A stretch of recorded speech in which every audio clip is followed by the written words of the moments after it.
half of it already. Nah, you ain't. I don't need no narrators. It's just me. They only supposed to hear you. I ain't gonna let him show me up. I need some water though. Good. Fuck y'all, I need some water.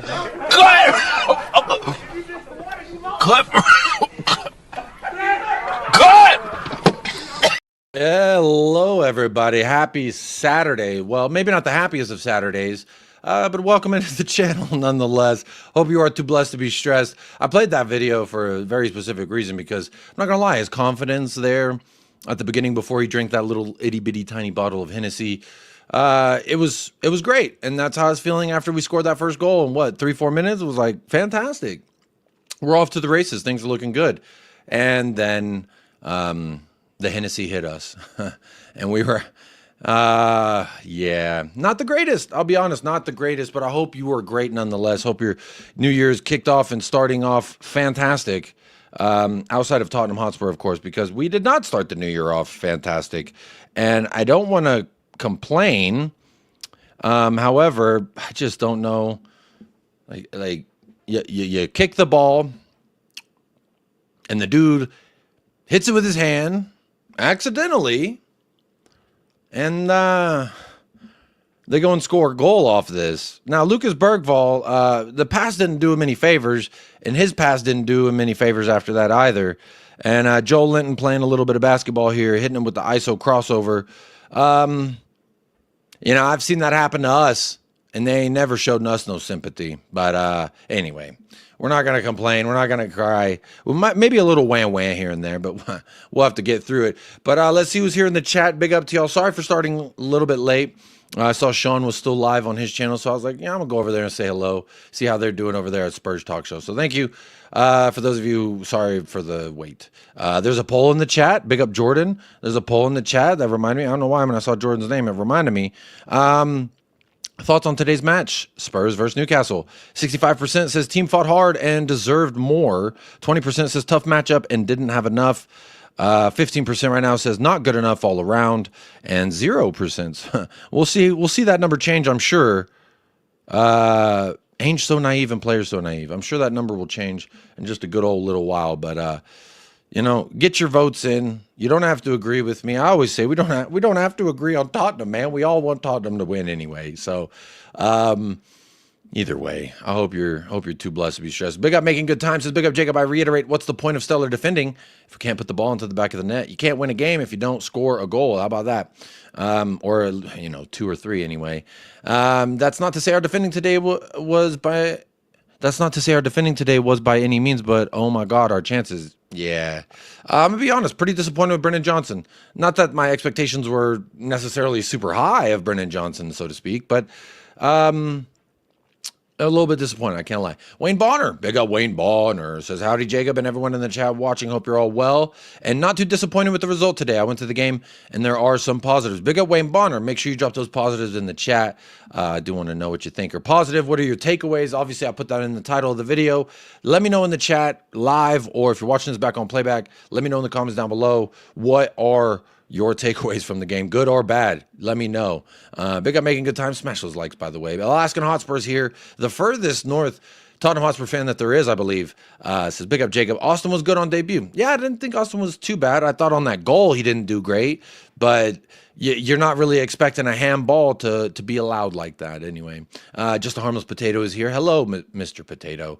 Wayne Bonner says Austin played well, as did Bergvall, Gray, and Spence. No comment on Werner and Johnson. Now, I didn't even talk about Mr. TW because I'm not gonna lie, not the happiest with him at all.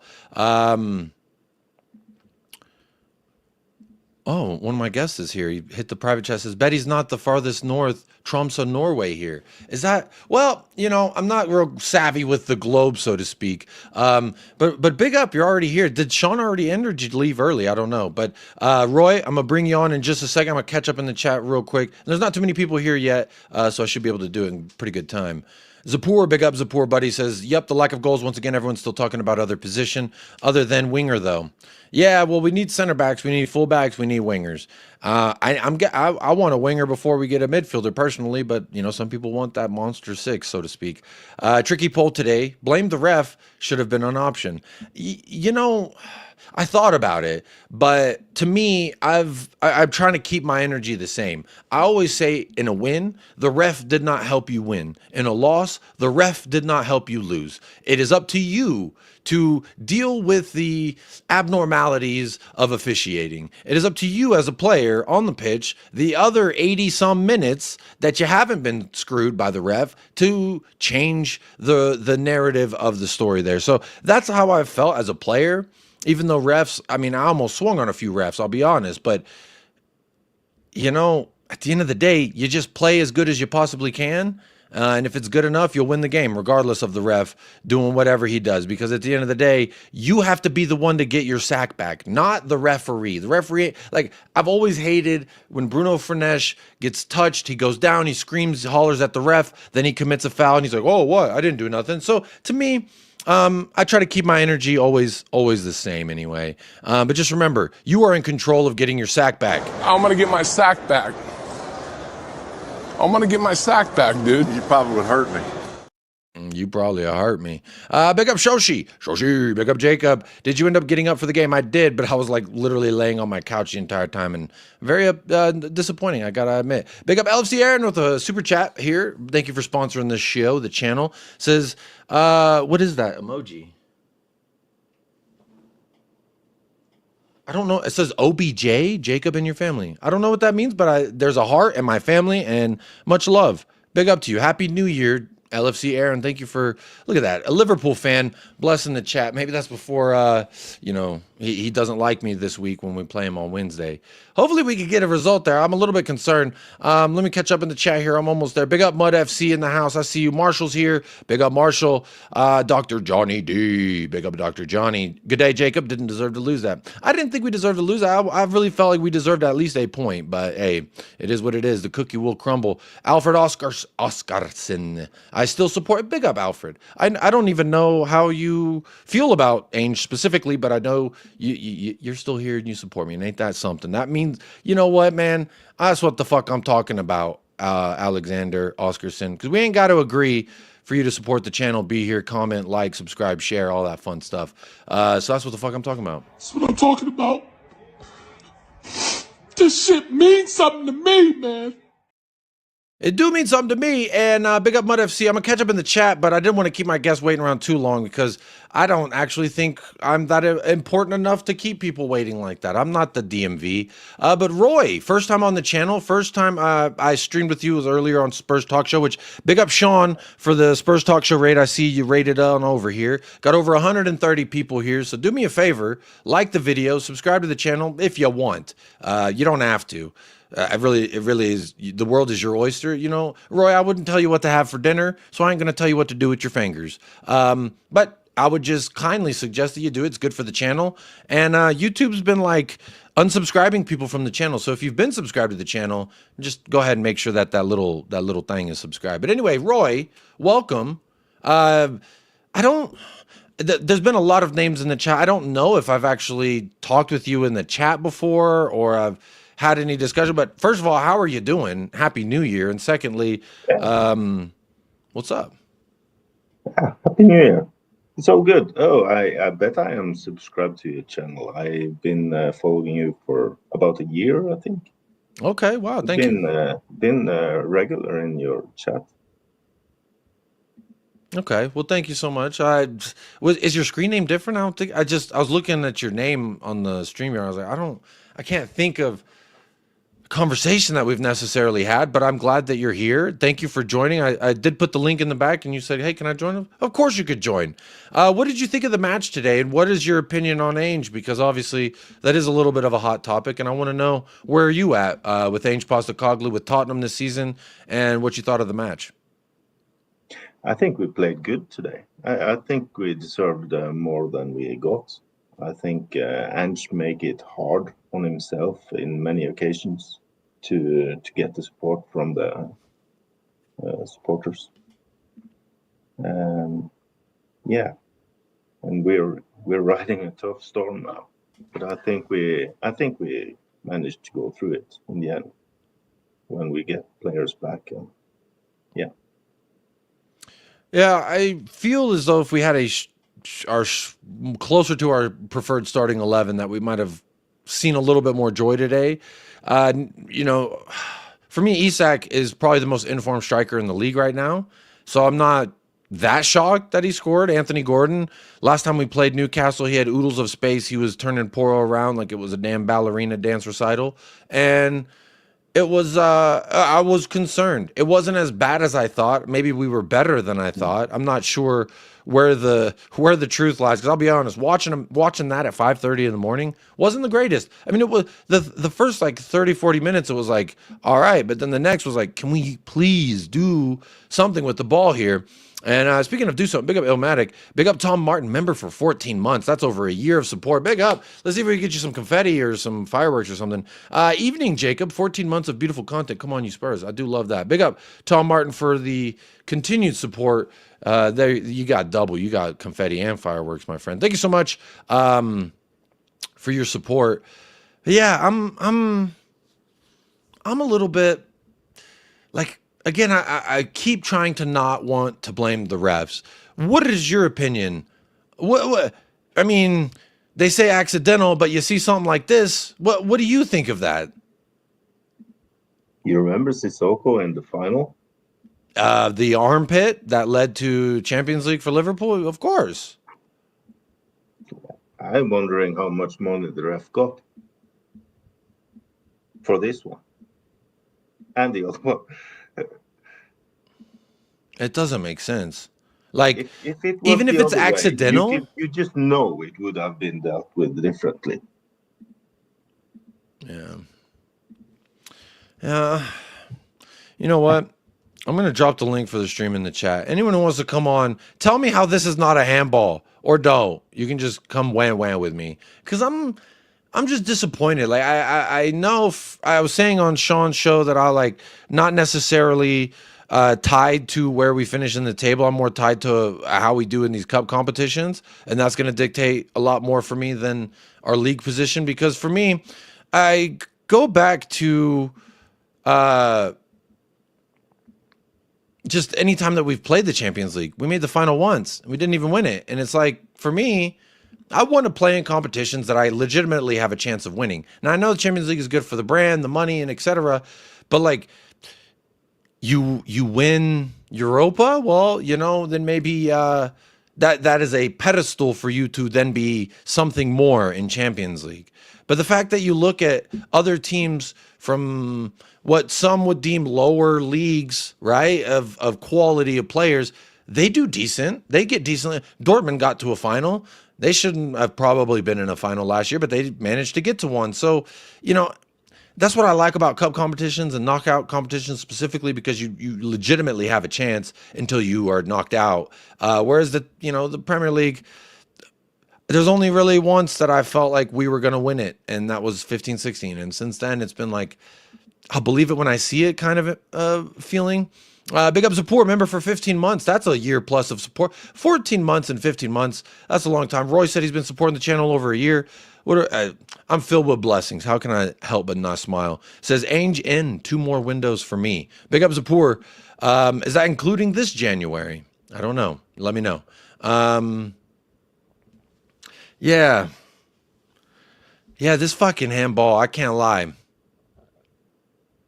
Usually when you score a goal and there's like even accidental hand contact leading to it, it's this type of handball in the box to give us a penalty that they don't give. So I don't know. I struggle to accept this. I don't know. I typically try not to dwell on refereeing decisions.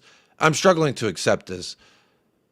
And when we play Liverpool next now, they're going to show all the VAR rooms. The word's slippering. They're going to justify the decisions for the VAR more now against Liverpool in the Carabao Cup. I wish this was like it's going to be for the League Cup semi, that we could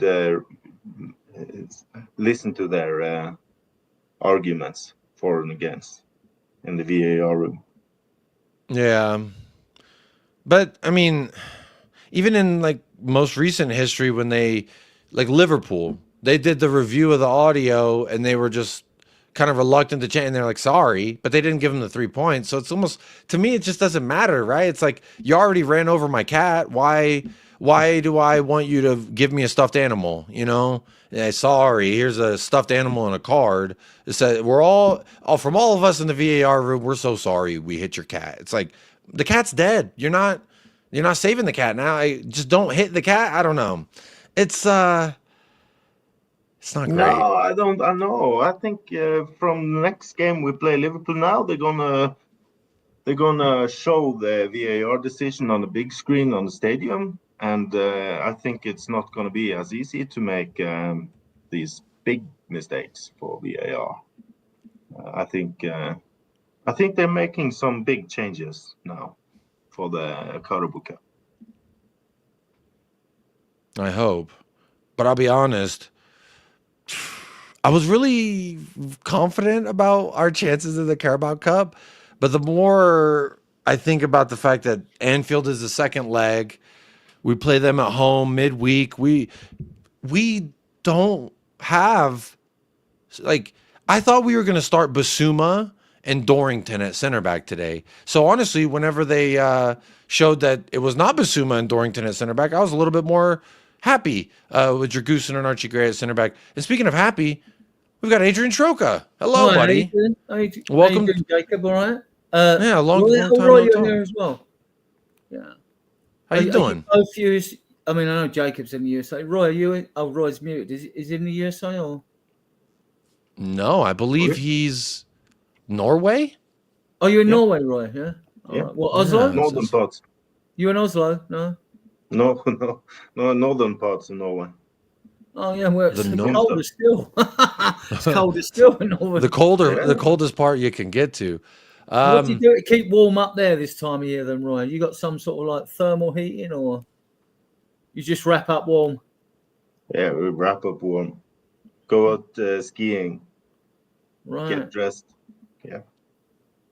Right. Let me ask you, Adrian. I was Go on. talking about this.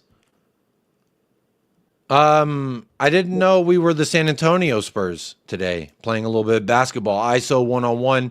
He's hitting him with the hezzy. Those are that's a bunch of jargon in basketball terms for basically using your hand with the ball. It affected play.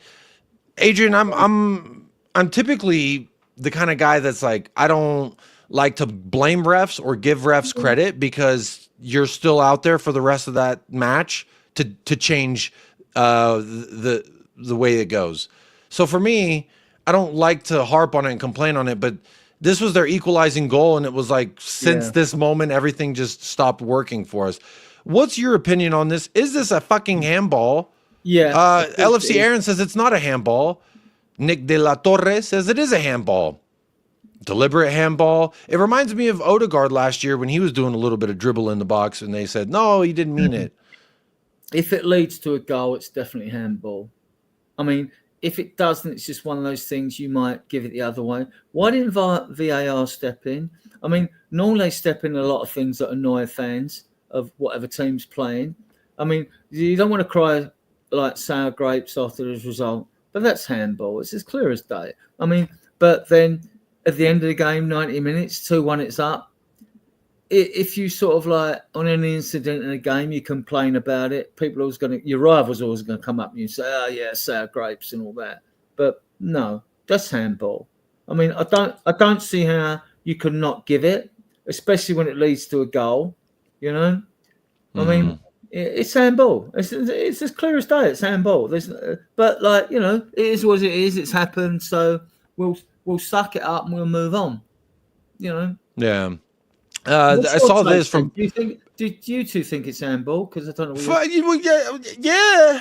I saw Lucas, bro. We scored a goal to tie or go up versus I don't remember who, but Lucas Moura got fouled was falling down, and he's like bracing himself for impact, and the ball happens to hit his hand as he's falling on the floor, and they said, oh, handball leading to a goal, we're going to take that one away. I'm not saying that I'm like, you know, still bitter about it, but I still see it like, what the hell was that? He got fouled, was falling, catching himself. The ball ricochets off his hand. Kane picks it up or something. Bale, I don't remember. And we went and scored. And they said no. And so I accepted it. I said, okay, fine. But now, anytime that ball touches anybody's hand, what's that? Position. And then, like, you can go back, right? Champions League final, when the ball hit Sissoko in his upper pec, really, to his shoulder, and they give handball for that. You know, I mean, and then they changed the rule after that, right? Yeah, always the way, isn't it? I mean, like, no, that's clearly handball because it's in the way of a pass, and it should have been blown up straight. If it had been given straight away, no problem. Why didn't the ref give it? Why didn't the ref give the handball straight away? I mean. Well, this tweet from the PL Match Center, the tweet that they showed in the stadium was that it says, quote, which big up Quincy, by the way, for jumping on the stream, and big up Roy. He said he had to go, our Norwegian brother. This here, well, actually, y'all can't see that. It says on this picture that Patrick posted on X, says the referee's call of goal was confirmed by VAR, who checked for a potential handball by Joel Linton in the build-up and deemed that his arm was by his side in a natural position. The contact was accidental. Well, again, if you run over my cat, whether you meant it or not, my cat's dead. So it doesn't really mean much to say anything at this point about it. But I feel bitter, and I wanted to wham about it. And even another thing, right, on the handball situation, right, you see a lot of players, Eric Dyer used to do it when Spurs, they put their hands behind their back to say to the referee, if the ball hits mine, it's accidental. Hang about. But putting your arms down by your side and behind your back, that's not a natural position either, is it? It's not. No, unless you're being arrested and on the normal. Like every day I get arrested at 8 a.m., you know. So it's just our hands behind the back. The rules never make sense to me anymore. But big up Quincy. Welcome to the show yet again. Good to see you, my friend. And first of all, thoughts on the game, and second of all, was that a handball when you touch the ball with your hand? To answer the questions in reverse, I think it was definitely a handball.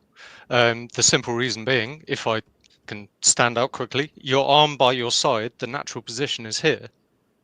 His hand was palm towards the ball. That's a handball. And it's also how they gained out of that situation when the ball was palmed off and deflected, right? Yeah. So they gained an advantage. Yeah, clearly. I mean, they scored a goal.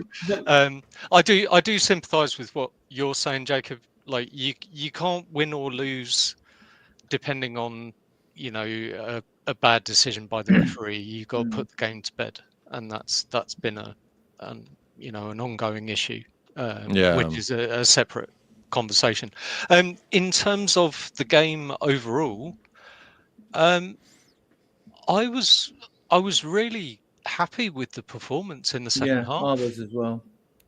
I was watching it and I was thinking, the fact that we've managed to get that performance out of the players that were available was really good. And I know the fans in the stadium, they booed when Bergvall got taken off. I do just wonder whether that was a burnout thing rather than him being replaced. So I can understand where some people might have a bit of, a negative opinion on the substitution. But overall, it was like we made a proper game of it.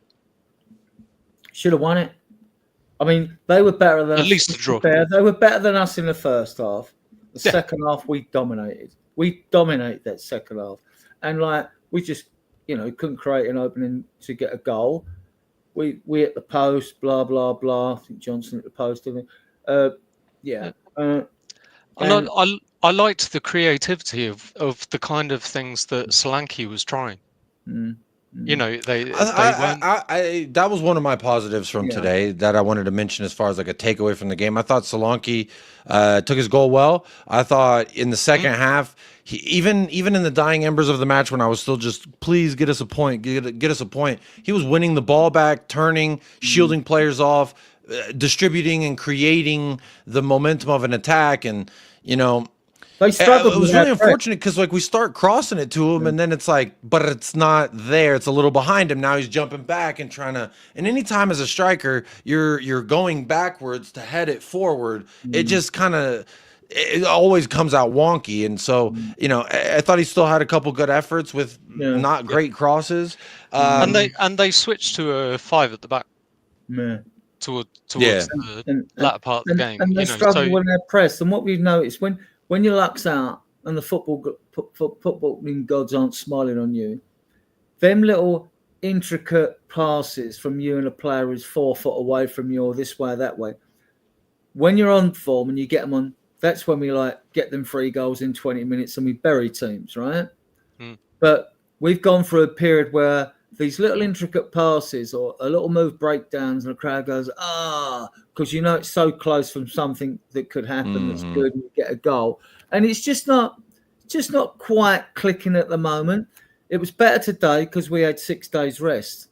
And the other games, apart from what I've said at the beginning of the season, when I've tried to answer in other podcasts, when I've got all the Levy outers and the Ange outers and those that want to get any stick to beat Ange with because they can get him out, they can then have a pop at Levy and all that, which I think is sad, to be honest, right? I said to him, well, look, hang about, you start the season, one, he weren't back properly in the summer transfer window with experience. Then you get loads of injuries because his win ratio was 58% at one point this season. And then what happens, what compounds the injury situation is then you've got to play players every game because you've got 10, 9, 8 players out, which is what we suffered with. And then there's a danger because you're overplaying them, they get injured.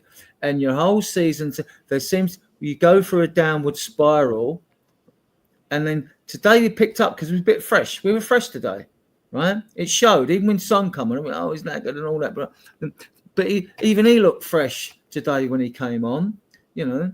And but like, you just got to, like the saying is, when you're going through hell, keep going. You just got to play through it. We'll be fine. We should think, forget top 4. That's not happening unless Chelsea and Man City get relegated for their financial fair play irregularities. Right? I won't hold my breath. I'll put it that way. I ain't gonna hold my breath. I think I'll send you actually the list of charges, Jacob. I'll send you them, and don't hold your breath then, because what fans think, they've got teams of lawyers, they'll get out of this, right? Hang about.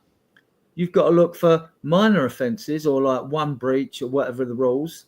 Everton and Nottingham Forest had points deductions, right? That is a benchmark. I think one got 6 reduced to 4 and the other one got 2 or whatever it was, right? I forget the actual points they got. That was just that. Man City got 115 charges and Chelsea haven't been charged yet. And that's opened a whole can of worms.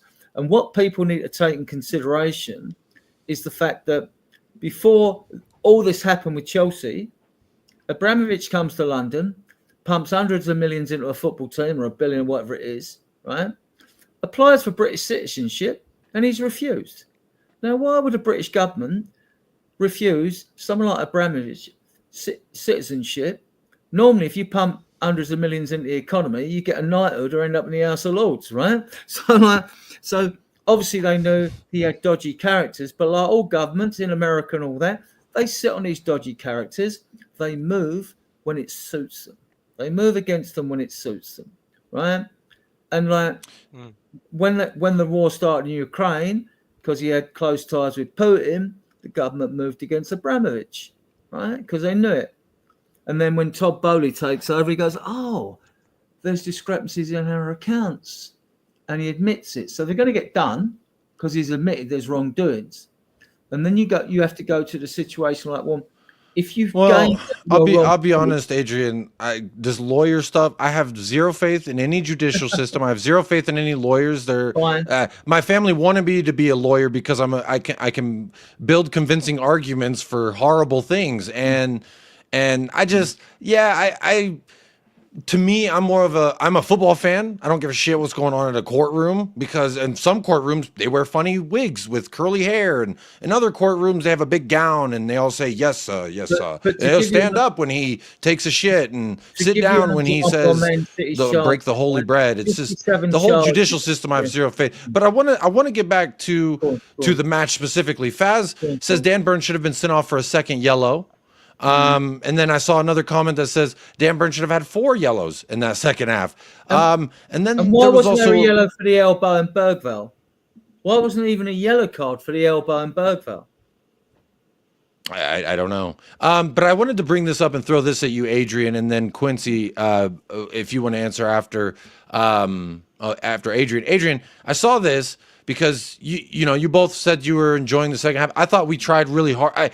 I felt like we lost today, but it wasn't like some of the other losses where we just looked soulless, lifeless. We didn't look up for it. I thought today specifically we were at least trying, and if you go out on your sword, there's something that I can take away from that. It's just not good enough. Which is important in the situation we are when results have been poor. You could tell the players were fighting for the manager, right? That is a big plus.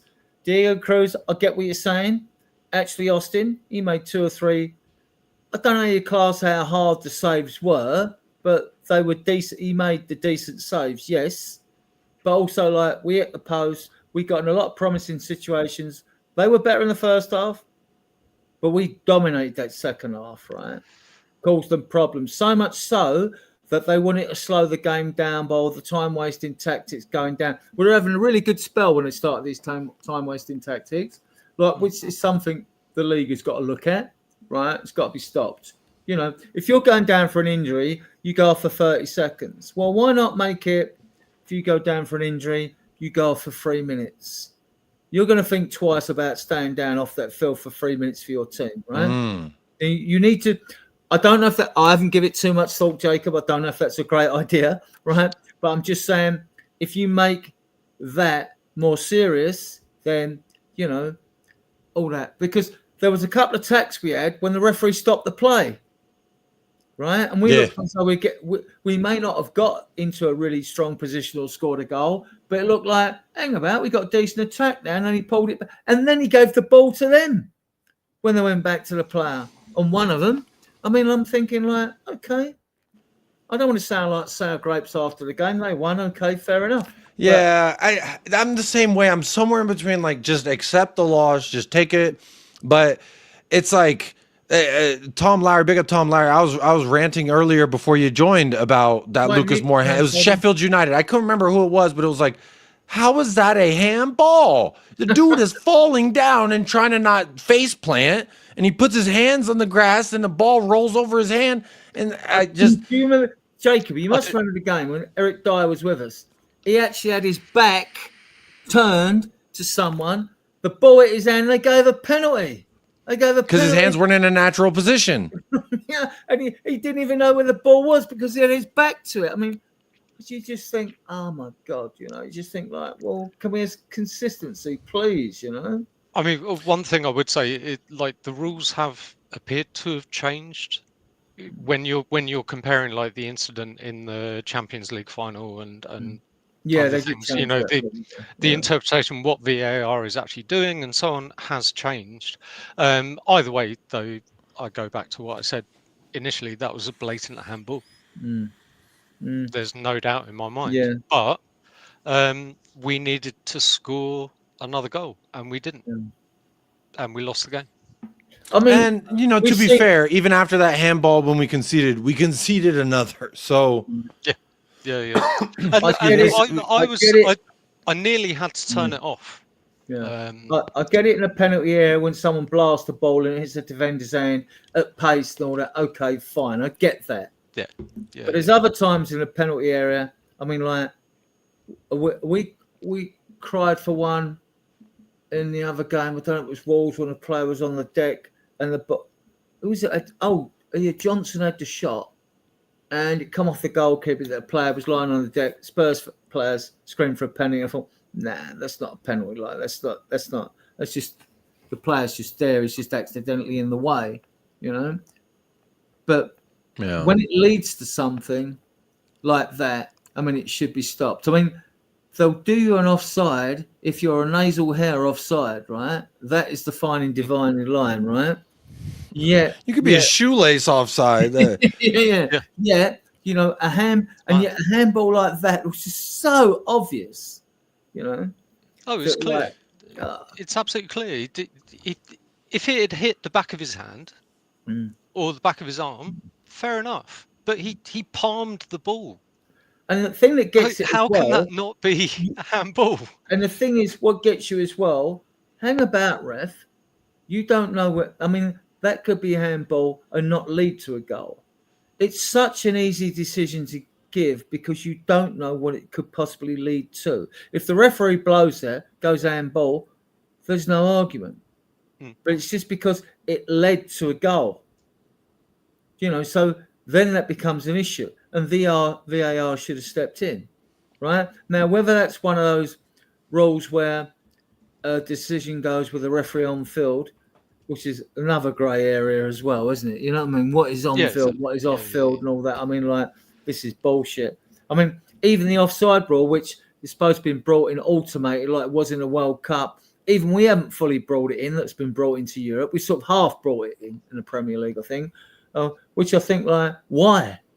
Why have you just brought it in? Why can't we just have offside decision, click like that? Fans can celebrate a goal, whatever team it is, and it's, oh, wait, and then cheer to a goal. You're killing the excitement of football by doing this. You know what I mean? So, Yeah, there's a question that came in from Marshall. Says, thoughts on the first half. Quincy, you said you liked the second half. I thought we fought. At least we showed some balls to, like, try. It just wasn't good enough in the second half. The first half, it was much like, I felt like we came out, we got the goal, we were like, yes, and then before we could even finish celebrating that goal, they equalized, and yeah. It's tough to accept for me. It's just tough to accept. Like, I struggle accepting that we just go and we're like, yeah, look at that, we're so, oh my, and then we just we conceded again, and then you go 60 plus minutes of no goals scored for you. That's a failure, in my opinion. I did want to read this quote here real quick from Ange Postecoglou on the match. It says, quote, "I'm really, really angry. Angriest I think I've ever been in my career." Well, yeah, welcome to Tottenham, buddy. And he goes on to say, "It was a fantastic performance and we were denied the reward. Hats off to my players. I know what everyone wants me to say, but all I'll say is that on any other day, on a fair and even playing ground, we would have won that game." Do you think he's taking a jab at the handball thing, Quincy? Yeah. And then also, you do. Yeah. No, I think he is. But I also think there's a certain level of frustration that's built up with Ange, where, you know, everything gets blamed on him. And, you know, the last time I came on your show, I was trying to make more of a point about the biggest problem I have with Spurs is the medical team. Like, something's wrong. I was hopeful. You know, the head physio science dude left in the summer, or we fired him, or we replaced him, or something. But there was a change there, and I was like, maybe the black hole has moved on to another venue. Maybe he was but he left, and again, it's this is where I'm a little bit like, I don't know if it's because I don't want to ever be like, I am so right, I'm the only one who knows the truth. I don't know. I'm just a dude, and this is just my best guess. To be a professional footballer, so. But I do know, like, I've worked in professional sports, not obviously as a physio, any kind of physical aspect. It was literally video, audio, and digital. That's how but I worked, and so I saw and I witnessed, like, there's the methods changing over time and how one recovers post-match. And for me, if you stretch appropriately and you take care of yourself Sunday through Sunday, these little reoccurring muscle things don't happen. But if you're even taking care of yourself and the workload is too much, or you're pulling too much on certain areas, it's going to happen. Like, Destiny had a quad surgery, hurt his quad, missed one Premier League game, then he hurts his hamstring. is that workload. It was a non-contact injury. I am sympathetic to the injuries we do have, like Romero, Vicario, and others who was contact. For hamstring, there's 2 thigh injuries. Mikey Moore had an illness, might have been COVID. We don't know. We don't mind the club for not revealing that because that's it could have been COVID. It could have been a love sickness. Could have been flu or whatever. Personal medication, you know, and like Vicario. I just hope he's got the antibiotics. Right? And then you look at those, like you say with the science team, then you get people. See, it depends if they're those with an agenda, if it's an Ange out or leave out agenda. Oh, he shouldn't have played Romero VDV against Chelsea. He rushed him back. But if he didn't and we lost, he would have been like, oh, your career's on the line. You didn't take it serious. The real argument here is, okay, they're going to say, he's rushed him back. He's desperate. He needed him in the team. I get the angle. But it's still speculation. And like Quincy alluded to, what's the science team doing? If you ask a footballer if he wants to play in a game, and you've played, we've all played, you all want to play. And even if you got a knock, and you might not be 100% through the season, all the way through the season, you're going to want to play. So then Ange, like, okay, to the science team, are they fit? Are they ready? Are they game enough? You know, if they trained on the training ground, they look good, they want to play, fine. Now, be different if Ange actually says to him, like, look, guys, I know you're quite not 100%, but I need you to play for me. Then it's more down to him, right? Then it is down to him. But we don't know. And what I don't like is all this speculation where people want to pick a stick up and bash Ange with it when they're actually talking BS because they don't know. When I say I'm very fact-based in my group, and like when I go to them, when people come up with speculation, like, I go, okay, I get where you're coming from. I see what you're alluding to. Okay, show me proof. And they never can. They never can show me proof, right? So I said, like, so why are you pushing hard on this? So you must have an agenda. If you're not sympathetic with the manager, you must have an agenda. So you must be Ange out, or you're either Levy out. You want to use the stick to bash at Ange to get a Levy out, and the Ange goes, now, you know, you're on to Levy or whatever. And I'm not a fan of Levy, right? But I'm fully Ange in all this season. No matter what the results are, I'm fully Ange in all this season because I want to see it. And the reason why is because last season we won 8 games and drawn 2, which is still a record. Then VDV gets injured. And before that, we lost arguably the world's best striker in Harry Kane. So VDV got injured. Maddison done his ankle. Matty Cash did Bentacore ligaments. He was out, right? Basuma had 3 suspensions. Romero had 1 suspension. Players away for international duty. Now, with what were 3 key players to us, and we finished 5th, right? We finished 5th, which I think is remarkable. And if we turned another win, I think we might have got 4th even. A couple of wins might have even got 3rd. I can't remember the exact details of that. Yeah, so it was close. I would stand corrected by those of you in the chat. This season, it's been worse. Ange's been dealt an even worse. We've had 10 players out, 9 players out, 8 players out. I think today it was 8 with 1 suspension or 7 with 1 suspension, Bentacore, because he got that 5th booking against Wolves, right? And like, so Ange's had that. Now, I'm not saying that when you start... Some say he did that on purpose, Adrian, so he didn't have to miss the semifinal versus Liverpool. It's just what some people are saying. I'm not saying that when we start a season, we haven't got a fit squad. And even with a fit squad, you can win and lose games. But what I'm saying is, you get to a stage where you played a few games, and now like you double training sessions and you're playing games every 3 days. But then when you do pick up these injuries, what exacerbates the problem is the fact that you're now being forced to play a limited number of players in that squad, and you're risking them getting more injuries. And this is what's happened recently. We sort of like compounded the problems of having a few out, but overplaying other players who are in the red zone have then got injured, and it's got worse. And yet, if you get the Ange outers or the Levy outers, you get no sympathy off of those. They don't see it, right? Well, I do. I think, like, give the guy a fair crack of the whip, as we say in the UK, right? And, like, that's why I want to see where is it in this. I'd love to see Ange go for a season with a squad of players he's got where you only have the average amount of injuries that other teams have, you know. not the amount we've had, because not having 10 out, 9 out, and 8 out, right? But And this to lose this four is why I centre brought backs up the and your the number medical 1 and situation. number 2 goalkeeper now, right? Yeah, but this has been going on since Mourinho. This isn't a new thing. Mm. Mm. You know, that's why I've kind of keep bringing this up. And for people who say, oh, it's Ange pushing the players too hard, well, Conte at the end of one of the pre-season friendly tours had the whole squad doing sprints up and down the pitch in Korea until they were about to throw up. Yeah, under Marine, and Sarr and whoever who's left, Gill's left with the 2 fittest players. And on that, which is a good point actually, because also I've always wondered.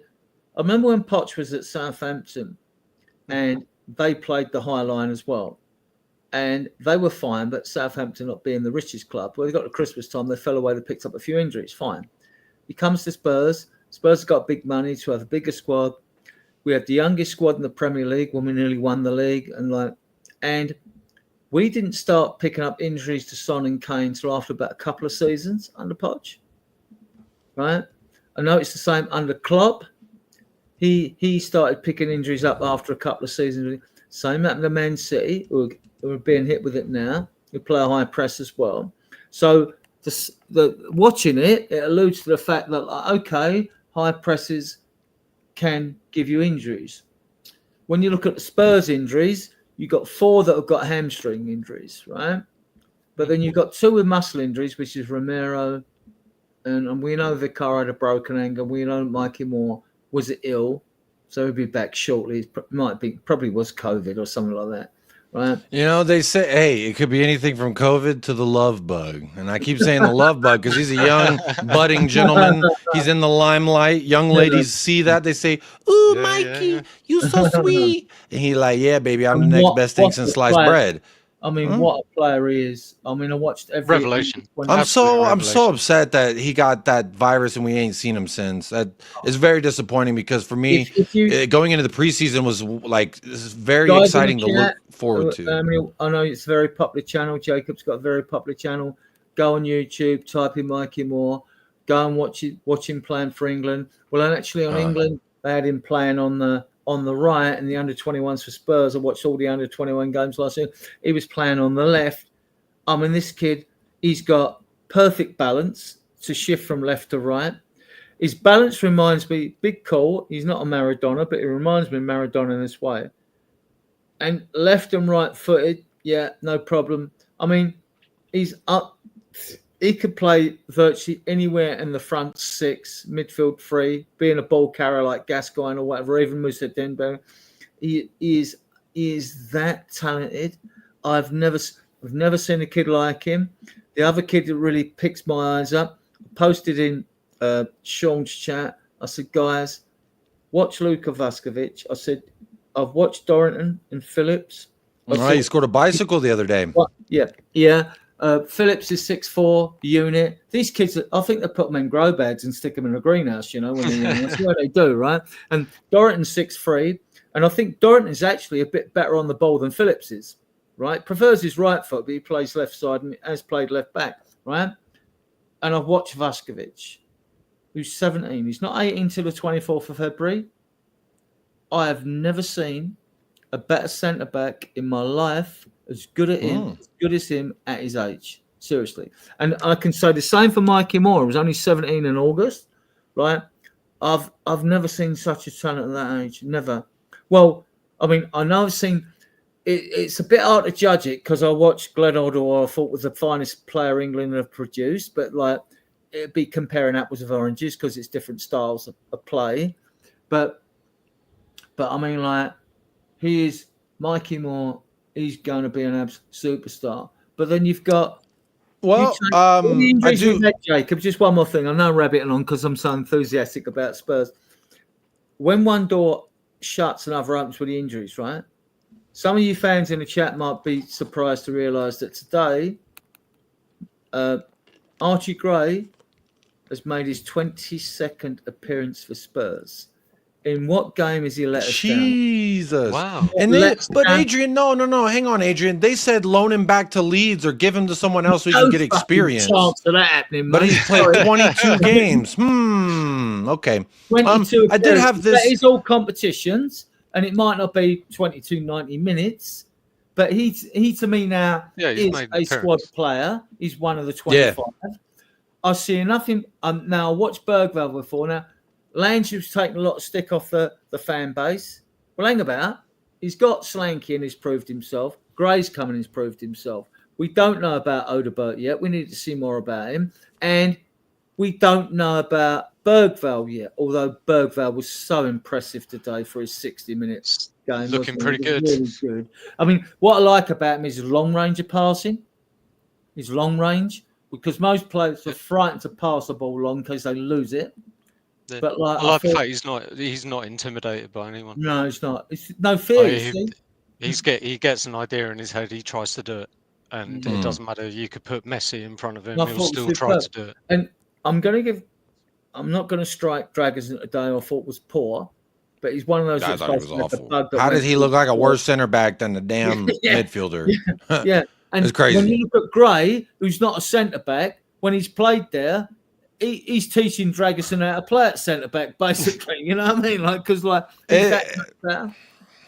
Do as I say, not as I do, I guess is Yeah. what Draguson's saying to Archie Gray. Good morning, Tony. How you doing? I had this Ange post-match thoughts as well, because I kind of want to see what he said to the TV crew post-match.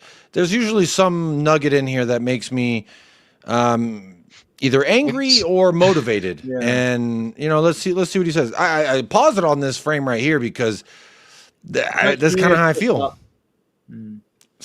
A lot how I feel. I'm actually going to screenshot this because it's fantastic expression here. So there we go. Let's see what Ange had to say on the game. First half, you'd be feeling like life's chucked some more stuff at you. No. Far from it. I'm so proud, so happy of this group of players, the way they played, and I'm really angry that they didn't get the rewards they deserve today. Forget who's missing. Forget the way boys played some outstanding football. Really stuck to our principles. Didn't feel sorry for ourselves, didn't make excuses, couldn't be prouder of them, and really angry they didn't get the rewards they deserve. Yeah, talk us through that then. In terms of the performers out there, what did you like in what you saw? I liked everything. I loved everything. I loved the fact that, the players were given an enormous task and didn't make any excuses, didn't make... So I want to pause real quick because what I'm getting from him right now is... you can hear the anger in his voice. You can hear he's pissed that we didn't get the result, but you could also hear that there's like a proud dad in there somewhere. Like, yeah, my son got knocked out in the boxing ring, but he fought his fucking heart out, and that's something I've been asking for because, he wasn't supposed to fight in this weight class. To me, I might not have walked away from this match as proud of the players maybe as he is because he's in the situation. He sees all the missing parts of the car that we have, and we're basically the Flintstones with our feet under the fucking car, and we're all just like, they're all just trying to run it. And he was proud with how much speed that they got today. For me, I was still like, we didn't win, which for me in a results-based business, I do see the chat. I just can't read it all because obviously, or read it all out because obviously I have guests on and I want to be cognizant of them as well. But one of the things was that I saw, I think from Roundtable Talk was, that he's happy. I can't even remember what the comment said now. But my point in talking about it was like, I'm not so much proud in the players, so to speak, because we didn't win. And if these results, this is what it was. Roundtable was saying, if this stays the way that it's going and we continue to do it, which I completely agree, Ange will not be here. Bottom line. I don't see it because I get exactly this that. form is untenable right now.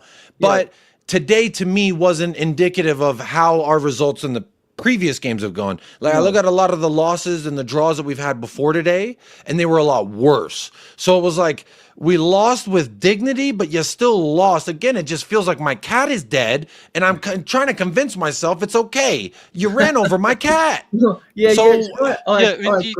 I agree, Jacob. But then you've got to look at him in his position. He's under pressure. Big up, Leo.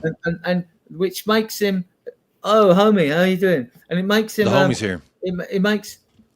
it makes him a good manager psychologically, because what he's doing is bumping up the players, which he needs to do because he's under pressure. He's under pressure, so he's got to bump it up. Use a bit of psychology to bump the players up. Proud of his players, and he could be proud of that performance. We did well. We didn't deserve to lose that game. If it been first half, they were better than us. I'll be honest. Second half, we dominated. We didn't create as much we didn't create big chances, clear-cut chances. We hit the post or whatever it was. But like we caused them enough problems that they resorted to time-wasting tactics to break up our momentum, because we had a lot of impetus going forward. Oh, we had them spooked. Yeah. In that second half, we absolutely had them spooked. But there were moments in the first half where I wanted to turn off my TV and hide behind the sofa. Yeah. They came at us like we've seen other teams do it, like Liverpool and all that. I mean, to be honest, as much as I hate to admit it, the three best teams that have come to Spurs have been Liverpool, Arsenal and Chelsea. You know, and you can't get more hate from me from Arsenal and Chelsea. I mean, no, but you're spot on. You're spot on, mate. You're spot on. Yeah, well, speaking of spot on, we have got a fellow American brethren in the house today. Yes, sir. Leo Coy's full of liberty, freedom, and French fries, maybe. But Leo, I don't know why I said French fries. I just felt like that's kind of Freedom American, like surely, isn't it? Freedom fries, yeah, the golden arches or whatever. But anyway, Leo, first of all, Happy New Year, I almost said my brother, but I need to call you my homie. It's been too long since you've been on the channel, so good to have you first and foremost. Happy New Year to you and your beautiful family. Yeah, and secondly, how are you feeling after this result? Your thoughts on the result, and where are you at with Tottenham and Ange Postecoglou at this moment? Yeah, bro. So first of all, I had it on mute because I don't have the headphones in. They're obviously dead, of course. So I put it on mute while I came in. I appreciate you letting me on your platform, bro. I appreciate what you're doing, for us Americans. This is your B&B, man. You fucking stay here whenever you want, man. Appreciate that. Appreciate that. But look, yeah, man. Look, I'll start off with today's fixture, bro. It was a tough one. We knew it was going to be a tough one going into it. I mean, off the bat, we get these these reports, you know, later on that they had some sort of illness or something like that, right? A few of our players were going to be out. So you're looking at that and you're thinking our backs are already against the wall, right? And even more so, Ange Postecoglou's back's against the wall more than anybody else's at this point.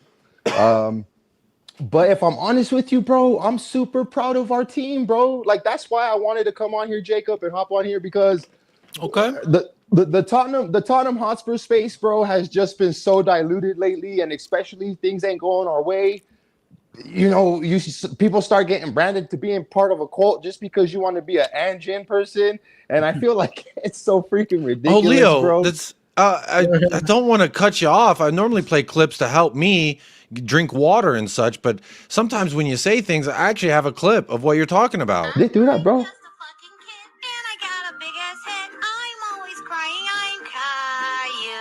I cry every fucking day when I don't get my way. Would you like to play? Cause I'm Caillou. I don't give a fuck about what you say. Yeah. So what it sounds bro, like a lot of saying? we beat City 4-0 and they're like, this win means nothing. Yeah, okay.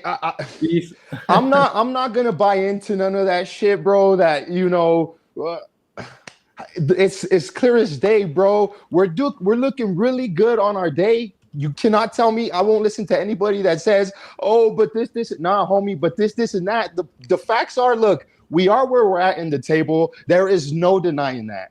There's no making no ifs, ands, maybes, nothing. It is what it is, bro. Right? But the facts is, the squad's depleted, right? Ange is getting the most out of the squeeze, bro, with what he has. And right now, bro, he's getting minimal squeeze out of minimal product. He's getting juice from a rock. Yeah. Homie, he's the type of guy that if you give him a rock, he's gonna make you a nice stew, right? I don't care, homie, how he's doing it, but he's doing it. I'm not buying into this. We're looking so bad, bro. We do look bad. I'm not saying we don't, but that's not this man's fault, homie. That's not Ange's fault, bro. Not one of our players can string a consistent performance along 3 games. Not one player, bro. He'll maybe go 3 games, but that 4th game, the player's falling off. I don't care which one of them. Heung-min Son, James Even Madison, Kulu, who's been our best player this year. Even Kulu. Kulusevski, even Archie Gray, my homie, they're not immune to having a bad game. That's acceptable. And Leo, that's acceptable, homie. You know what I mean? I get it. But I'm not buying into the fact that, like, oh, it is relegation form, bro. I'm not gonna hide from that. I'm not gonna hide from that. But are you guys not taking into consideration why? Yeah, American first fans giving more support than English fans, bro. And you know what? That's another thing is I get slagged off for not I, but Americans get slagged off for being fans. Or why do you choose stick to the NBA, Spurs? Leo? Homie. That's what they say. They say stick to the NFL. Yeah, homie. Like, bro, I don't even watch the NFL like that, bro. To be honest with you, like my life and my sports revolves around Spurs more than most of these people that are watching can even understand, bro. You know what I mean? So, Leo, we say here we're not down to the bare bones; we're down to the bone marrow now at the moment. Yeah, that's what we're looking for transplants. Who got a donor? Look, Leo, there's something you touched on there about what Spurs means to you, and I actually did an upload video not too long ago, just because I was getting a lot of shit because, like, even Apex Hunter, and there's people that wherever I go, they got something to say about my opinions, and that's fine. I put myself on YouTube. I'm more than comfortable with that. But there was something while I was working, because I've been working overnight, and I was working, and I'm doing this mundane task, and I'm thinking, and I always think, and I'm very reflective on myself and like what I say and do in life in general. And there was a comment that kind of stuck with me that I didn't address on air on another channel that I was on. And they said, how can this trailer trash American know what Tottenham means to someone like X, Y, and Z who has a season ticket? Because there was someone on the panel who has a season ticket, right? And I read it, and normally I like to call it out and talk shit, but I read it and I was like, whatever. And I was just thinking about it all night while I was working. Like, I'm gonna do a video, and I'm gonna fucking tell y'all why and what Tottenham means to me. And then maybe next time someone fucking calls me out, hey, I'll drop them a link and say, hit a like and subscribe, watch this video, or don't. But go fuck yourself if you think you know me before you watch this video. Don't tell me how I feel about Tottenham. Yeah, and you know what? To people that say that, right? I live a mile and a half from the ground, right? I'm a season ticket holder. I'm lucky, privileged to be able to go to all the games at home, right? I do not think that, and us here in the UK, we admire all the fans abroad that support the team, because it amazes us why you do it anyway, right? Whether they be in Korea, Africa, Asia, and all that. Like, I mean, Spurs have got an estimated 34 million fan base throughout the world. It's not as big as Man United or Liverpool. They've had great European success, or Barcelona or Real Madrid, but it's not a bad start. And the rumor is out, which I've heard, is that the preseason tour is going to be in the USA next year, where I know it's a big country for you guys to get to, but like wherever the games may be, but rumor is it's going out there. Maybe it's something to do with maybe investors in future and all that. I don't know, or our sponsors. If we must have American sponsors amongst all our sponsors, I should imagine. Yeah, I think it's fantastic when Dorset Spurs come up from South in England to games like today. Yeah, big up Lee, the Dorset Spurs Facebook group. I've got nearly 40,500 people in my Facebook group, apart from the Spurs Diehards group. I wish they were members of my YouTube group, but fortunately, that's only about less than 1,000 members. Which, speaking of, Adrian's channel is in the description, as is Leo's The Mile High Hotspur. Make sure you are subscribed. I'm grateful for that, Jacob. I'm grateful for that. But yeah, man. Well, that's all we can do is support each other, huh? Like James George is here. Yeah. Hey. I just think it's fantastic that, like, we've got such support in America and that, and like, it's not just 50 states or 50 supporters clubs. If you chase it up, because America's so big and populations vary in different states, that Spurs have got like hundreds of supporters clubs out there now, and they must have over 100 in America. Over 100. Hey, Adrian, can I just chime in? Over 300, I think now, Leo. Is it really? Wow. Yeah, I know for a fact that Spurs last year is was the like one that has the 240 most. something. Yeah. Can I just say I real know quick, we're my the homie, fastest growing fan base in America, but I think that's to do. That must have a knock-on effect for the NFL as well. Was it your website I would have checked out with the bar in is it Colorado? Or? Yeah, bro, that would have been us. Yep. Yeah, and you've got a list of all of the other Spurs supporters clubs who visited. Yeah. Yep. Yeah, Yeah, yeah. got their scarves up, right? Y'all Just got the randomly scarves up checked at the out pub. your website the other day. It was like, yeah, boys. Get in. Yeah. I see you dancing, homie, when you was watching the game in your bar and Spurs won 5-0. I go crazy, my homies. You lot in your bar with about 10 of you, like doing like. I go crazy. Stuff. I do want to say though, Jacob, the ignorant, and it is just a small group of ignorant people that throw the shade at us, bro. Because I'll tell you firsthand, when you go over there, Jacob, the amount of love that you're gonna get, bro, from everybody. Oh yeah, the people and these negative comments, bro, that you get, you know what I mean? They don't mean shit. I want to see them. I want to see them too. You've obviously met Ellie. They don't want to see you, bro. They don't I know they don't want to see me. They don't want to see Bigfoot stomping in their front yard. But look, the reality of the beast is, I have no problem saying what the fuck I want to any fucking body in their face, in their mother's face. I don't give a fuck. You know what it is. You're talking about casting a shadow, but I know what you're talking about. And when you're 4.5 feet tall, you can't cast a shadow. You're gonna be way up here, bro. That you're not even gonna be paying attention to the fucking bullshit down here, bro. Trust me, my homie. So you make Leo, you met Kate and Jim. Ellie, did you make? Well, real quick, I do want to bring James Joris in here, and then if you want, Leo has a playlist. Which, if I've got the link, I'll put the link to his channel in the chat in a second, and he has a great vlog series. I didn't want him to spoil because one of the most special parts watching Leo's vlog was he videoed meeting a lot of the people that we know online, and honestly, it felt like I was there getting hugs from Kate and Jim. There's a little spoiler for you, but go to the Mile High Hotspur, watch his vlogs. You'll see everything that he did, and honestly, that's 2 years in a row that you've gone now, Leo. So I'm really proud of you. I'm very happy for you, and slightly just a little bit jealous. But James Joris is here, my friend, my brother. Long time no see on a stream, but you've been in the comments. You're always supporting. I know. Happy New Year. How you doing? All day, every day. I mean, I came on because obviously I love you, but I also love Mile High Hotspur. Talking about the streams from London, that's amazing. Adrian and Quincy, appreciate you too. I work at a university, so I constantly have Zooms going on constantly, but feel a little awkward being out here on the YouTube stream. But I feel comfortable with you guys. I feel comfortable with you guys, so that's why I came on, and I appreciate being here with you guys. So well, I appreciate you first of all always being kind to me on air, off air, and supportive of me in both of those phases as well.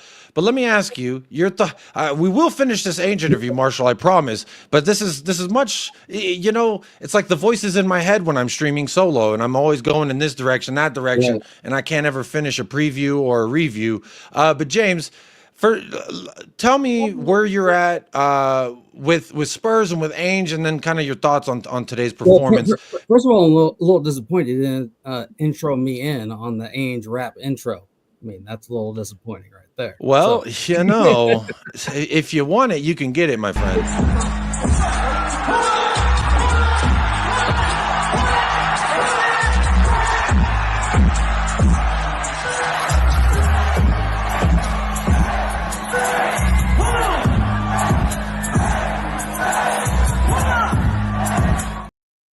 Hey, it's James Joris. Welcome to the show. How you doing? What up?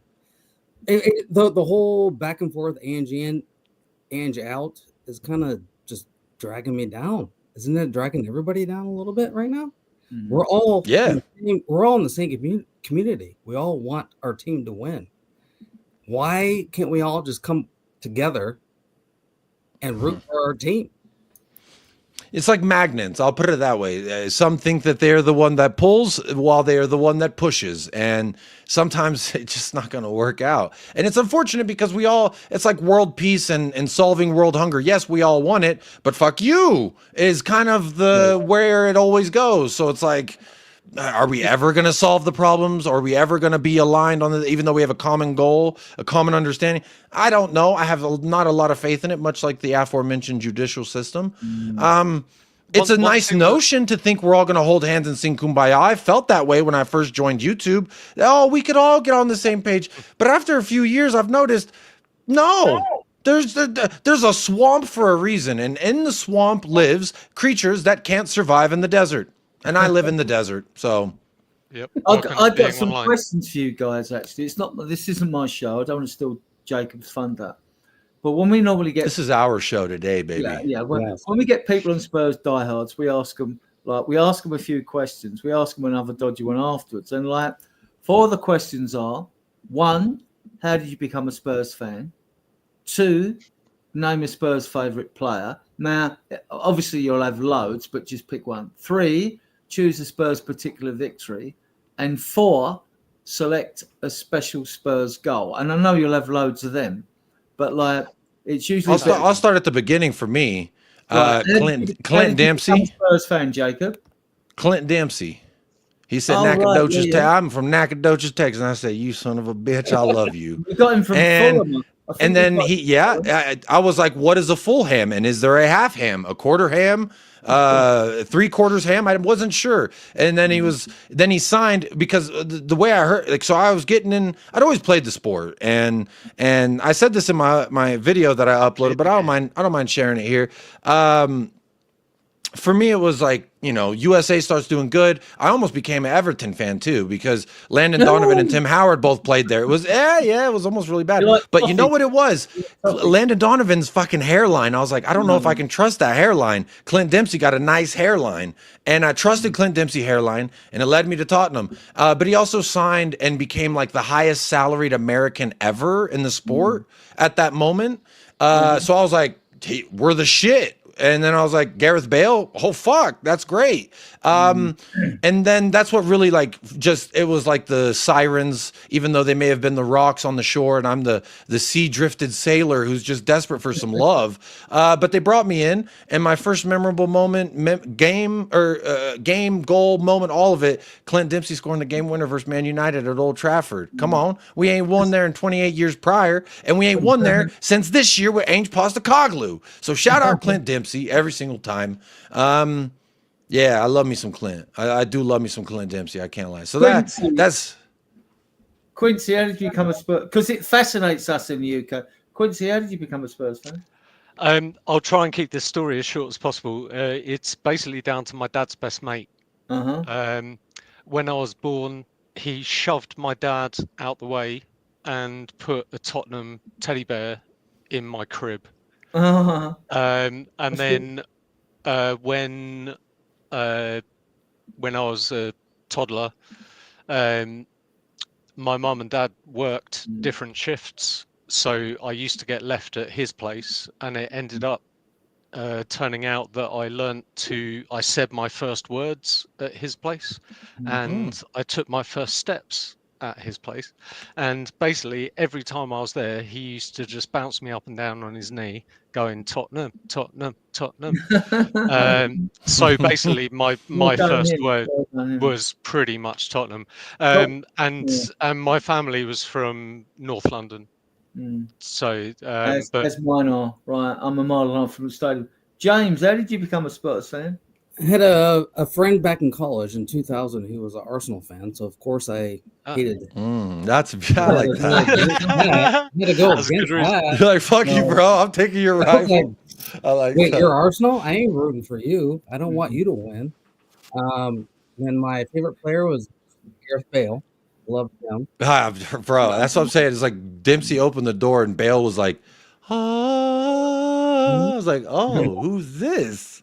Oh, Leo, beautiful. before we get to me, Leo, how did you become a Spurs fan? Because you're really into it with your bar and all that. I've seen the vids, right? You're all lunatics. You're all Spurs lunatics, like so. Yeah. So I became a Spurs fan in 2010. Honestly, my homies, I was just growing up as a kid here in Denver. I went down the wrong path. I was in a gang that wore nothing but red. And I was one of the leaders of that. And when I got into some trouble, I decided to kind of steer away from that. I ended up hanging out with a different batch of friends that were into watching football.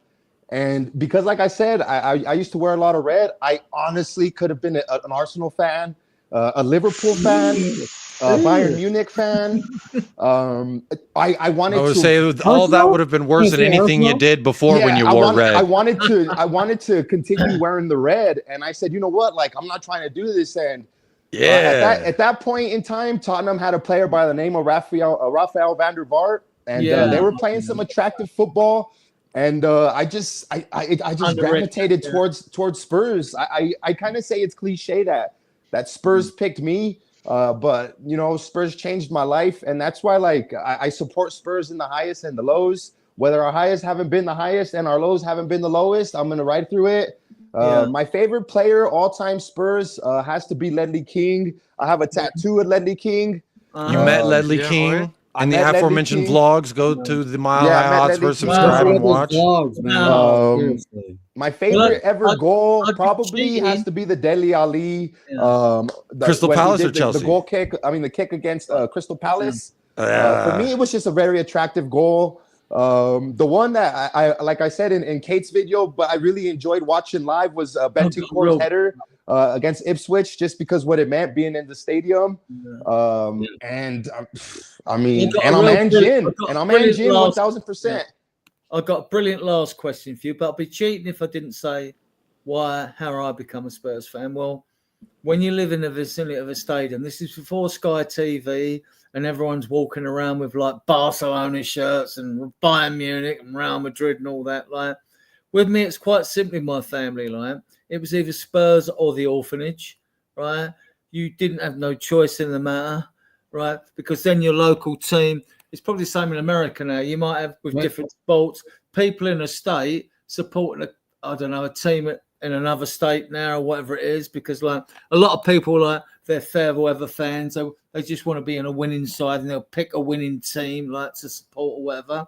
But the second question I have, there's four actually. The fifth one will make you laugh actually because it's funny, and I always do it with like new people. Like I said, I don't want to steal Jacob's thunder, but this is fun, right? So, right, name, and you'll have loads, guys. Name a favourite Spurs player. Heung-min Dad. Excuse me, Son Heung-min. Yeah, good call. Berbatov.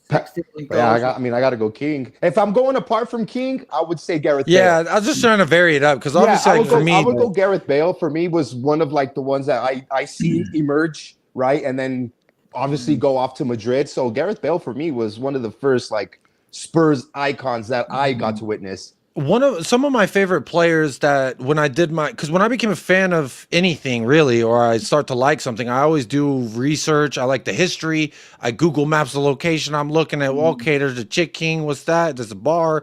Oh, there's a state, so, and doing that and like my research on, because obviously some of these players played before I was actually a fan, but I like researched into the players and looked into them. Honestly, Gascoigne and Ginola for me, if I had to pick players that I didn't watch, but that I would wish I could, those two for me were like watching their highlights. I was like, Jesus, like this must have been unreal. Another one, Dembele was a lot of fun for me. Dele Alli, there was a moment there with Dele Alli where I was legitimately seeing stars, and it was like we were in a dreamland, and I was like just thinking about where this could go, Mount Rushmore type shit, and it all fell off a cliff. But like for a moment there, Dele Alli was just a lot of joy. Yeah, I got his jersey. I love Dele. He was amazing, and he just couldn't be bothered. For me, it's got to be Modric. See, he was before me as well. Cool.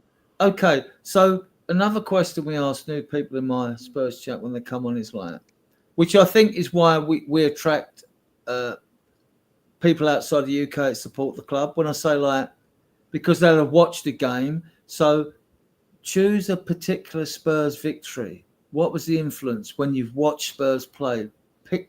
Choose a particular Spurs victory. Well, it's got to be the win over Ajax. Yeah, it's fantastic. That was fantastic. I mean, that was just like what any win over Arsenal does it for me as well. Like, I because actually like the one that was one of your other questions was, what was the best goal I've watched? It was the Bergvall goal I actually against like Ajax. the Leicester City. People like the Gascoigne goal, 91 semi-final against Arsenal. They picked Well, that. yeah. Ricky So goal. memorable games, but for any reason, was that the question? Memorable Yeah, games. you can pick. So pick I'll any say particular this. victory, any victory. For me, a very special moment. My first son was just born. Well, I actually have one son, so my son was born, and my wife and I, we had some complications. And we had to be in the hospital for a few weeks, and the match we played right before we left was when we beat Arsenal. It was Son and Yan, I think, or Son and Alderweireld, I don't remember, but we won 3-1, I think it was. And it was just like, fuck yeah. And then my wife's fever was gone. It was like, y'all can leave. And it was like, fuck yeah. Then we got to leave a few days later. So for me, that was one of those, because it was like, I don't know, Spurs have like oddly mirrored my life. I get married, then we go to a Champions League final. What the fuck is that about? And then it's like, I'm really struggling mentally and emotionally, before I met my wife, and we're challenging for the league, and it's like, well, there's something to look forward to. There's something to get up in the morning early and like embrace the day. And like for Americans, you have to wake up for 5. Today was 5:30 a.m. So I have to get up at 5 just so I can compute what the lineup is and what we're gonna do. And like, so it is a task. And when you're fucking alone, single, depressed, and you fucking don't want to wake up when you're not going to work, it's like, fuck, I'll just sleep all day. But we're challenging for the league. I can't fucking miss a Tottenham match. So it's like, there we go. And just as a reason to keep like. And then the game's over. It's fucking 10 a.m. Well, I can't go back to sleep now. What am I gonna do? Then you go to the gym. You do your laundry. You start taking care of shit. And it's like it was like for Leo, something to pull you up when you need it, something to push you, and something to highlight and accentuate your good times. It's like it is an up, it is a down, it is a left, it is a right. And like Tottenham, the meaning for me and for countless others, and I'm not alone in this. Like Leo and all of us, we have a special connection. It's like because we fucking love this club, for better or for worse. Like in marriage, man, till death do us part. Especially in America. Especially in America. The question before the penultimate question is, but there'll be loads of these, right? Pick a particular one of your favorite goals. One of your favorite goals, Jacob. Come on. It could honestly, be Son versus Burnley. I don't think I've ever screamed like a little girl like that. Son versus Burnley was one of the times I was like, it was like the whole time I was like, what is he gonna do? What is it? I think that's the Puskas Award, actually. Yeah. You guys know about Ferenc Puskas, actually. I can give you history. He wasn't a bad player, back in the day. I mean, like in Hungary, when the Hungarians swept all before them, after English coaches talked about a play, and they beat England 6-3 at Wembley and 7-1 the return match in Budapest. They had a player called Ferenc Puskas, played from, he was 17, 18 at the time. He went on to play for Real Madrid and actually take up Spanish nationality and played a few games for Spain. But he won the European Cup and a famous side that Real Madrid won the first 5 European Cups when it was inaugurated in 1955. And Puskas scored a measly 618 goals in 619 games, right? 84 goals in 85 internationals. That's why the award is named after him. Lamela won it, actually, didn't he, for that? But we lost. That's why I don't really care much for that goal. It was cool, but we still lost. I didn't get the excitement either. But goals. I do real quick. So my wife needs me. I got to wrap up in about 10 minutes, but I want to go around the panel and I want everyone to answer Adrian's question about your a memorable goal. So just a goal that made this is nice. We lost and I was very wah. And now I'm thinking about fucking good times and the good goals and the fun players and. The thing that I just don't have is that memory of my favorite trophy, and that's what I want next because it'll be my favorite when we win one. And the last fun question we used to ask people: you do your goals, but if you've got time to fit them, we have a bit of a jokey thing which is called Spurs Empty Trophy Cabinet, right? and you're allowed, this is good because you're allowed to put in anyone you don't like in football that's against football. You might put Jason Cundy in there. You might put like Adrian Durham for Talk Sport or whatever. I don't know any of those names you mentioned. Who the hell are those people? In for doing benticles, ligaments, or whatever. But like, do your goals, guys, because that's fun. Yeah, let me go. Quincy, I haven't heard you in a while, so I want to get your final thoughts and then also your favorite goal. And then we'll go to Leo, James, Adrian, and then we'll wrap up. Final thoughts. The one thing I really want to get across to everyone, you know, when we were flying high, when Ange first arrived, everyone was saying, "Oh, you're going to win the league. You're going to do all this and that." And he was very humble, and he said, "Judge me at the end of my second season." And now the fan base has got it in their heads that they can't even give him that. You know? Yeah, that's a good point. Very good point. So that's one thing I do want to say. And I remember, I think I put in a comment in the Irish Hotspur channel, you know, if he thinks he can do this in 2 years, it's probably going to take him a bit longer than that. So well, I'm going to give him 2.5 years. But you know, overall, like what I'm saying, favorite goal, I think I did say Bergvall against Ajax, that final goal.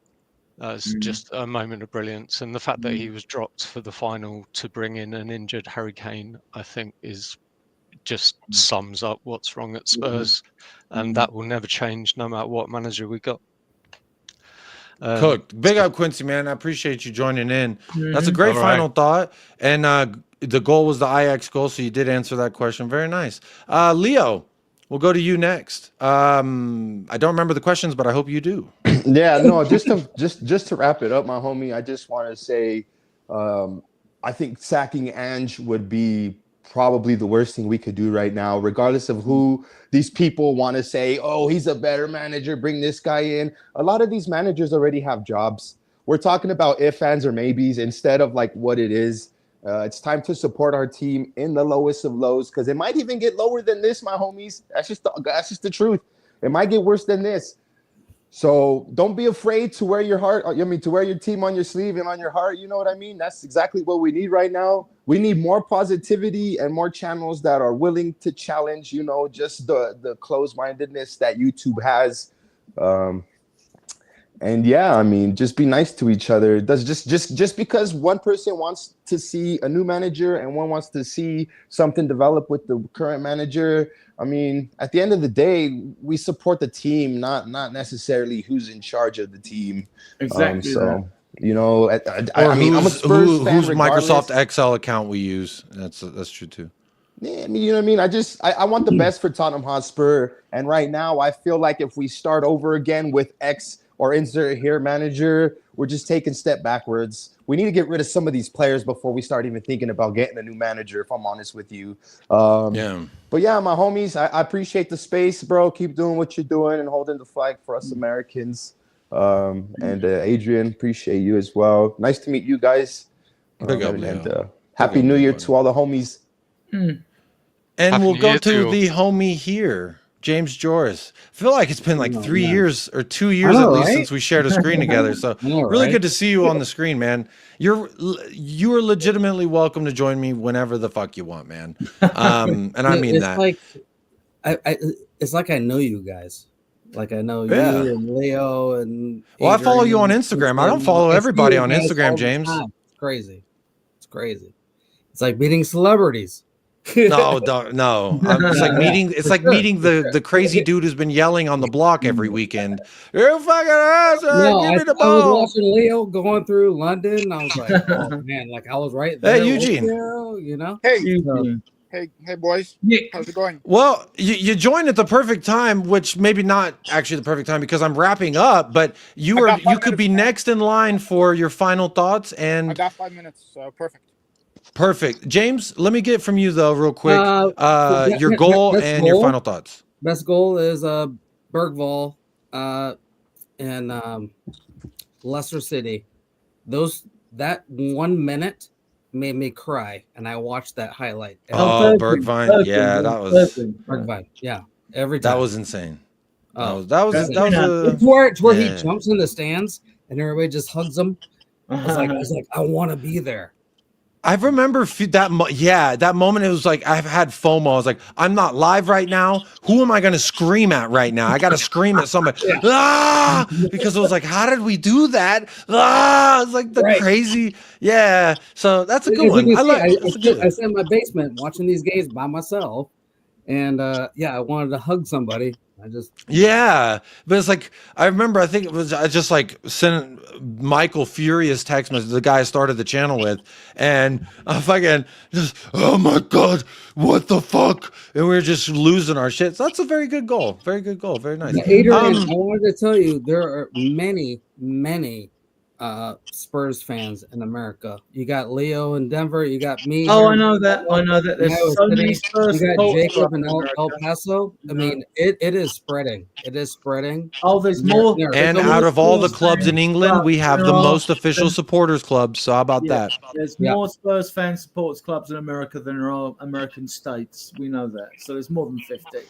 Big up to you. No, there's last year was like 260 something, I believe. And anyway, Eugene, my man, good to see you. Let me get, I would say final thoughts, but just your quick thoughts on today, Tottenham, etc. And your favorite goal from since you've been a fan. Oh, wow. Well, the favorite goal, there's only one answer. And I don't care what anybody says. It's Lucas Moura, Ajax. First goal, That's it. There's no other answer for me. I'm sorry. This is it. It has to be. It has to be it. As far as the game, look, yesterday I went like on 4 streams for 4 different people. Everybody expected a blowout. Everybody said we're gonna get pummeled 4-0, 4-1. Actually, I thought it was a pretty good game. All things considered, the boys did pretty well. I didn't expect to win. Bergval, I was very happy with Bergval. Spence did really well. Archie Gray did well again. We just don't have the firepower. As I said for a long time, and Adrian knows, I talked about it with him. Our main issue is not on the defensive side. I believe it's on the offensive side. Yeah. Our front 3, other than Solanke, just toothless. But my main thing, I wanted to see if the players were still playing for Ange, and it feels like they're still playing hard, which is good to see. So overall, not happy, but I'm proud of the performance. It was good to see the youngsters play well. So we move. I'm looking forward to Wednesday. Don't have much hope, but who knows? With this team, nobody knows. So I hope we can pull an upset on Wednesday. But overall, I'm not too bummed as I was earlier in the season. I'll take the Ricky Villa goal in the 81 final. It was a fantastic goal. He scored 2, didn't it? But like the one where he weaved his way through the penalty area and scored, give us a 3-2 win. Yeah, I mean, like I'll take that.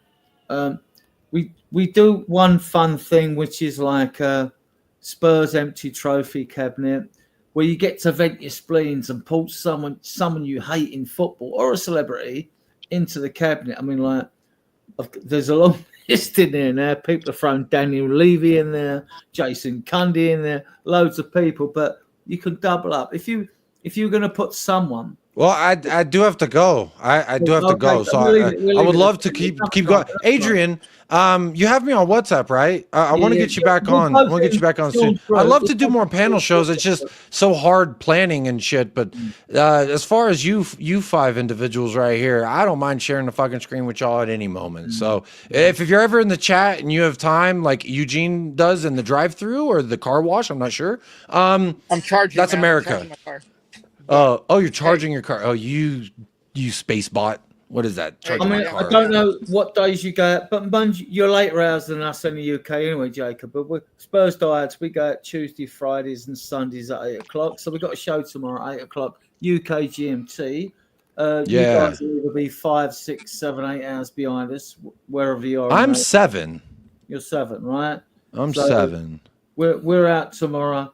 At 8 o'clock. Adrian, can I answer your question? So, and there's the link for Adrian's channel. That's where he'll be doing that. They always have panel shows over there. Make sure you subscribe. Eugene's been on.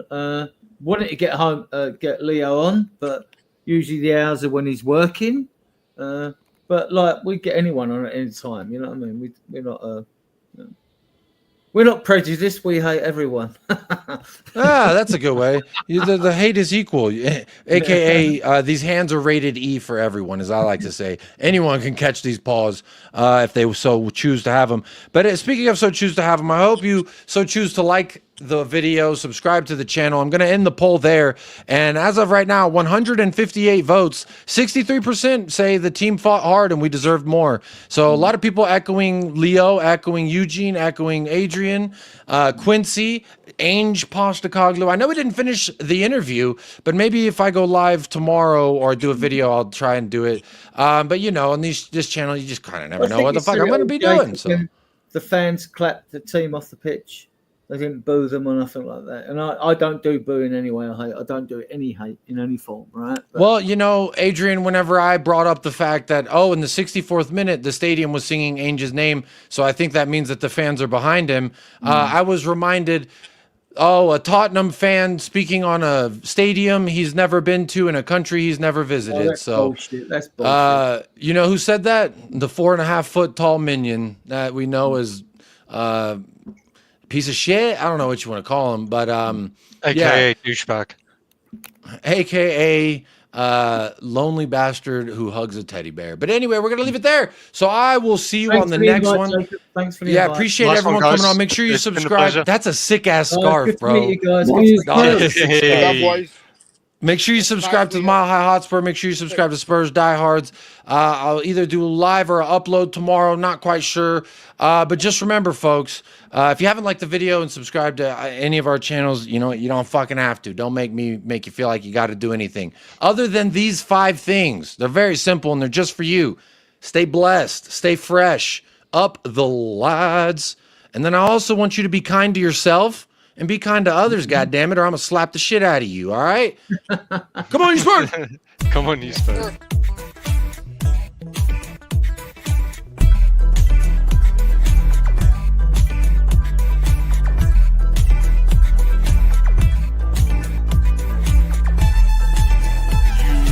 United Spurs of America, with your hosts, Michael and Jacob.